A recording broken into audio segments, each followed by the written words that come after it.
Previous class में हमने already discuss कर रखा है कि जो ग्रिफिथ का एक्सपेरिमेंट था उसको किस तरीके से रिलॉन्च किया गया। 3 साइंटिस्ट आए, उन्होंने कैसे कैसे बताया कि हाँ भाई DNA is a genetic material. So उसी को हम आगे बढ़ाते हैं। तो experiment to prove DNA is a genetic material.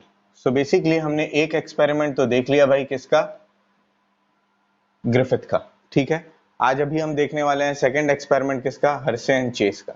इन्होंने क्या किया था भाई, सबसे पहले देखें ये कब आया था। सो हर्शे एंड चेस, ये दो साइंटिस्ट हैं जिन्होंने मिलके दूसरा एक्सपेरिमेंट किया to prove that the DNA is the genetic material. ये कब किया था? 1952 में किया था। ठीक है, तो कई साल बाद ये काम किया गया था, तो सेकंड इसीलिए इसको हम पढ़ रहे हैं। दूसरे आए थे ये, सबसे पहले ग्रिफिथ ने इनिशिएट किया था चीजों को। इन्होंने क्या लिया था, जैसे वहां हमने लिया था एक पैरासाइट और एक होस्ट लिया था। वहां पे हमने पैरासाइट जो है वो क्या लिया था, हमने स्ट्रेप्टोकोकस निमोनी लिया था, और हमने होस्ट क्या लिया था? माइस लिया था। यहाँ भी उसी तरीके से चीजें ली गई, दो चीजें ली गई। एक क्या था भाई, एक होस्ट था। होस्ट बॉडी कौन थी? एक बैक्टीरिया। कौन सा बैक्टीरिया भाई? E coli, Escherichia coli. E coli as a host use किया इन्होंने, और एज अ पैरासाइट, मतलब ये तो छोटा ऑर्गेनिज्म है, बैक्टीरिया है खुद, तो पैरासाइट इससे भी छोटा इन्होंने यूज कर लिया। किसको यूज कर लिया? बैक्टीरियोफेज को, which is also called as T2 phage virus. ठीक है, तो दो नाम है इसका, बैक्टीरियोफेज बोले या T2 फेज वायरस बोले। ठीक है, एक ही चीज है। ठीक है भाई, तो बात हो गई कि हर्शे एंड चेज ने 1952 में दो ऑर्गेनिज्म का यूज लिया। क्या? ई कोलाई और बैक्टीरियोफेज का यूज लिया, या T2 फेज का यूज लिया। हम देख रहे हैं कौन होस्ट है और कौन पैरासाइट है। तो ये पैरासाइट जो होगा ये होस्ट बॉडी को कुछ ना कुछ कॉज कर रहा होगा, तो हम देखेंगे आगे। ठीक है, तो पहले हम बैक्टीरियोफेज के बारे में डिस्कशन कर लेते हैं। ये है क्या भाई?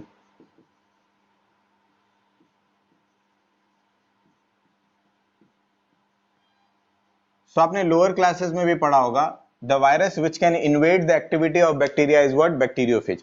जो बैक्टीरिया की एक्टिविटी को इन्वेड करके अपना काम उस बैक्टीरिया से करवाए, वो क्या है? बैक्टीरियोफेज। नाम से लगता है कि बैक्टीरिया है, लेकिन ये वायरस है। नाम क्यों दिया गया है बैक्टीरियोफेज? क्योंकि ये बैक्टीरिया को कंट्रोल कर सकता है। So that's why it is called as the bacteriophage. ठीक है भाई, इसमें क्या क्या चीजें होती हैं आपने स्ट्रक्चर इसका पढ़ा हुआ है। इसके पास एक बड़ी सी कैप्सिड होती है, ऐसा कैप्सिड होता है, स्पाइरल प्रोटीन होता है इसमें, और स्पाइरल प्रोटीन के एंड में एक प्लेट लगी होती है जिसको हम बोलते हैं एंड प्लेट। क्या लगी होती है भाई? End plate. ये just suppose this is what? The end plate. End plate में छोटा सा परफोरेशन होता है, बीच में छोटा सा गैप होता है, और इसी एंड प्लेट से कनेक्टेड होते हैं क्या? इनके टेल पीसेस।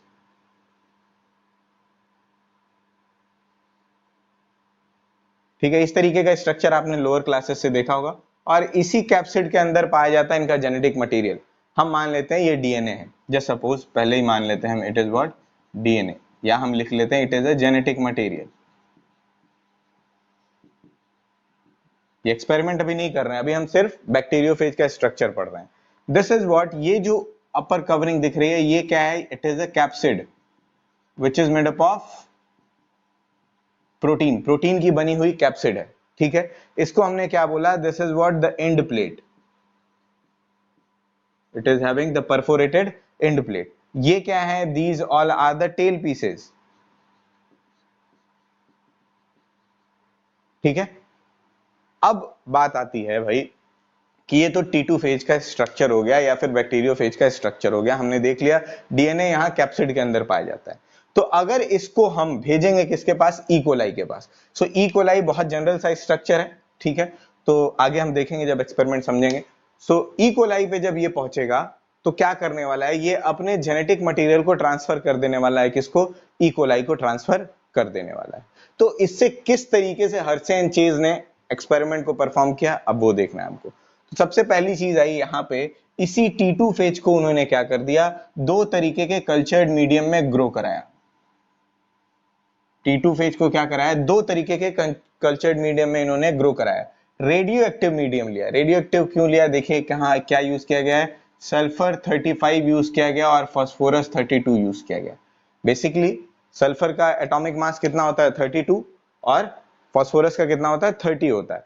सो बेसिकली उससे ज्यादा है एटॉमिक मास, मतलब क्या है, ये आइसोटोप है और ये रेडियो एक्टिव होता है। ठीक है, तो रेडियो एक्टिव आइसोटोप्स यूज किए गए। क्या यूज किया गया, रेडियो एक्टिव आइसोटोप यूज किया गया और इसमें इस T2 फेज को कल्चर कराया गया। दो अलग अलग कंडीशन में कराया गया भाई। अब सल्फर में इकोलाई को छोड़ दिया और फास्फोरस में छोड़ दिया, वहां कल्चरिंग इनकी हो रही है। हुआ क्या, एज अ रिजल्ट हम जानते हैं कि सल्फर जो होता है वो किसके साथ एसोसिएटेड होता है, ये प्रोटीन के साथ एसोसिएटेड है। और फास्फोरस किसके साथ एसोसिएटेड है, हम जानते हैं किसके साथ होगा, वो डीएनए के साथ एसोसिएट हो सकता है, किसी भी न्यूक्लिक एसिड के साथ एसोसिएट हो सकता है। हम जानते हैं कि फास्फोरिक एसिड होता है न्यूक्लियोटाइड में, आप पढ़ के आए हैं पहले ही। तो it is sulphur is associated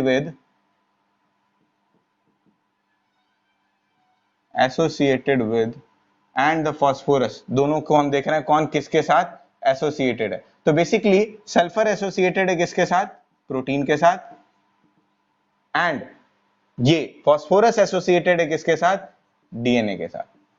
ठीक है, ये दो चीजें यहां पे सीधी सीधी पता चल रही है कि अगर हमने इस इकोलाई हमने क्या किया, इस T2 फेज को सल्फर में भेज दिया है, सल्फर जो आइसोटोप है उसमें भेजा है, तो कौन इसमें चेंज होने वाला है, प्रोटीन में चेंज आएगा। ठीक है, और अगर फास्फोरस में रखा है तो किस में चेंज आएगा, डीएनए में चेंज आने वाला है। ठीक है, ये चीज हमने आइडेंटिफाई कर ली ऑलरेडी। अब क्या किया, इन्हीं जो हमने यहाँ पे ग्रो कराए हुए हैं T2 फेज, इसको हम इकोलाई पे रखेंगे, इकोलाई पे छोड़ देंगे, देखें क्या होता है भाई। आगे की कहानी क्या हो गई, इकोलाई पे हमने दो केसेस लिए, पहला ये दूसरा। हमने क्या किया, एक टेस्ट ट्यूब लिया, हमने क्या, यही हर्षे एंड चेज ने टेस्ट ट्यूब लिया और टेस्ट ट्यूब में क्या किया भाई, यहाँ पे इनको क्या कर दिया, डायरेक्टली डिप कर दिया इसी किसके अंदर, इस टेस्ट ट्यूब के अंदर। अब इस टेस्ट ट्यूब में दो रीजन बन गए। ठीक है, जो हैवियर पार्ट था वो कहाँ चला आएगा, नीचे, और जो लाइटर पार्ट होगा वो कहाँ रह जाएगा, ऊपर। जो हैवियर पार्ट होगा वो नीचे आ जाएगा और लाइटर वाला कहाँ रहेगा, ऊपर। हम देखिए कंडीशन क्या हुई होगी, कुछ ऐसा हुआ होगा, ये हो गया हमारा क्या, इकोलाई, ये इकोलाई है। ठीक है, इकोलाई है, इस इकोलाई के ऊपर हमने क्या बिठा दिया भाई, ये T2 फेज आ गया, ये T2 फेज है। इस T2 फेज ने क्या किया होगा, पहले आया होगा तो डीएनए इसका यहीं रहा होगा, अब इसने क्या कर दिया, अपने डीएनए को ट्रांसफर कर दिया किसके अंदर, इस इकोलाई के अंदर। ये कहां पहुंच जाएगा, इसके न्यूक्लियस में पहुंच जाएगा। ठीक है, तो हुआ क्या, इसने अपना जेनेटिक मटेरियल इसको क्या किया हुआ है, ट्रांसफर कर दिया हुआ है। तो ट्रांसफर कर दिया हुआ है, इस कंडीशन में क्या होगा, अगर जेनेटिक मटेरियल ट्रांसफर किया है तो जो डीएनए होगा वो इसमें तो रह नहीं जाएगा। अगर हम देखें डीएनए इसमें से गायब हो गया तो ये लाइटर हो जाएगा, क्योंकि हम जानते हैं कि ये पैरासाइट इससे तो पहले ही हल्का है भाई, इससे छोटा है, तो ये कहां रहने वाला है, ऊपर रहने वाला है। और ऊपर से उसका डीएनए भी गायब हो गया, मतलब और लाइटर होगा, मतलब क्या होगा, ये T2 फेज कहां, ऊपर मिलेगा हमको, और ये इकोलाई कहां मिलने वाला है, नीचे मिलने वाला है। तो दीज ऑल आर व्हाट, इकोलाइज। ये क्या है भाई, इकोलाई। इधर भी हमको इकोलाई नीचे ही मिलेगा, सिंपल सी बात है। ठीक है, और जो लाइटर वाला पार्ट है वो क्या है, T2 फेज, या हम सिर्फ कैप्सिड भी बोल सकते हैं इसको नॉर्मली। क्यों भाई, क्योंकि इसमें क्या है, कैप्सिड ही तो है, जो जेनेटिक मटेरियल है वो तो वहां से गायब ही हो गया। ठीक है, वैसे ही यहां भी होंगे।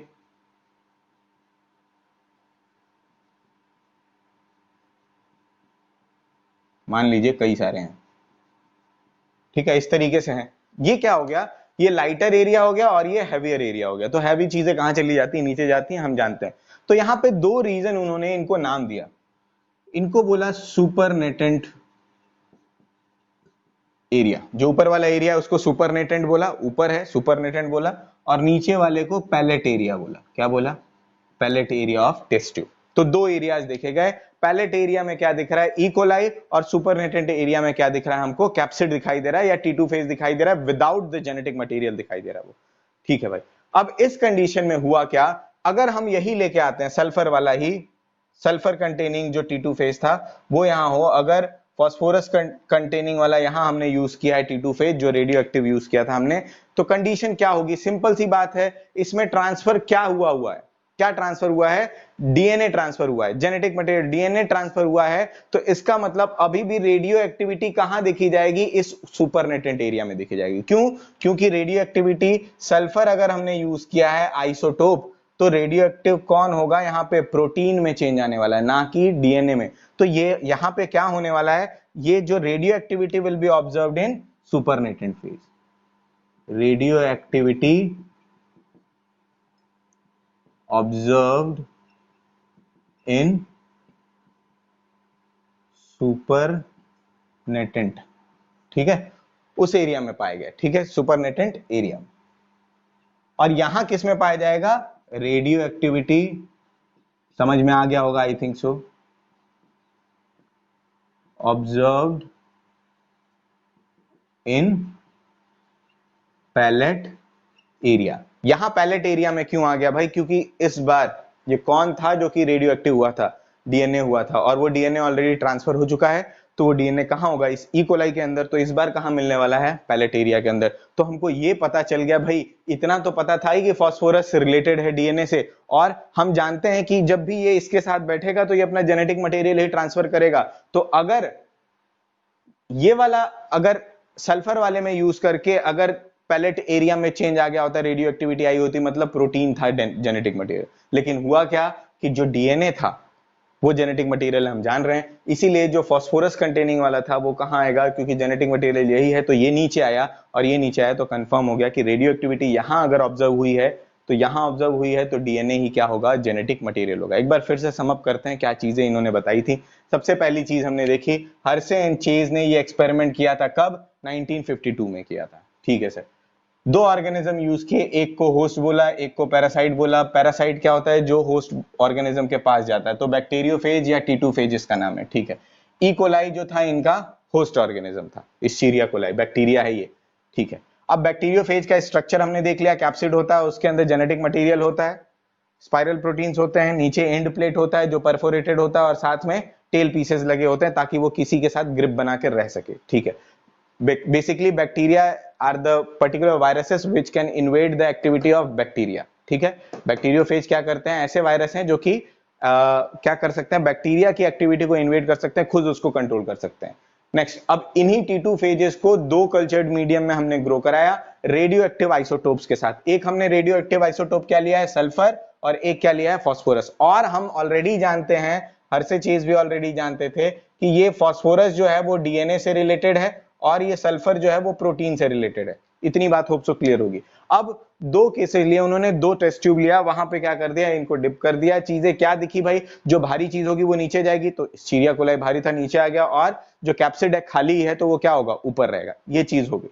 अब बात आई कि इसने क्या ट्रांसफर किया होगा? जेनेटिक मटेरियल ट्रांसफर किया होगा। ये बात कंफर्म थी कि जेनेटिक मटेरियल ही ट्रांसफर करेगा। तो यहां पे हम जान रहे थे कि अगर यहां पे रेडियो एक्टिविटी इसी फेज में अगर देखी गई, ऊपर वाले ही फेज में देखी गई, मतलब कि जेनेटिक मटेरियल वो था ही नहीं। जो भी चीज हमने यूज की थी, कहां यूज किया था हमने? ये सल्फर यूज किया था, और सल्फर किससे एसोसिएटेड है? प्रोटीन से, और वो प्रोटीन ट्रांसफर हुआ ही नहीं, नीचे वाले एरिया में गया ही नहीं, मतलब वो जेनेटिक मटेरियल नहीं हो सकता। ये कंफर्म हो गया यहां से। दूसरे एरिया में हम यहां देखें तो यहां पे कहां पे रेडियो एक्टिविटी देखी गई है? पैलेट वाले एरिया में। मतलब भाई कि डीएनए जो था उसमें फास्फोरस जो था वो एसोसिएटेड है। फास्फोरस किससे एसोसिएटेड है? डीएनए से। तो डीएनए जो है वो ही क्या हो गया? ट्रांसफर हो गया।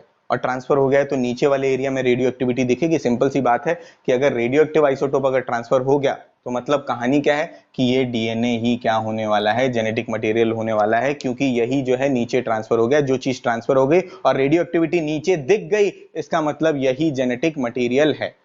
सो दैट इस तरीके से दूसरा ये एक्सपेरिमेंट हो गया जिससे ये प्रूव हो गया, now it is proved that DNA is a genetic material. इस पॉइंट से प्रूव हो गया that the DNA is the genetic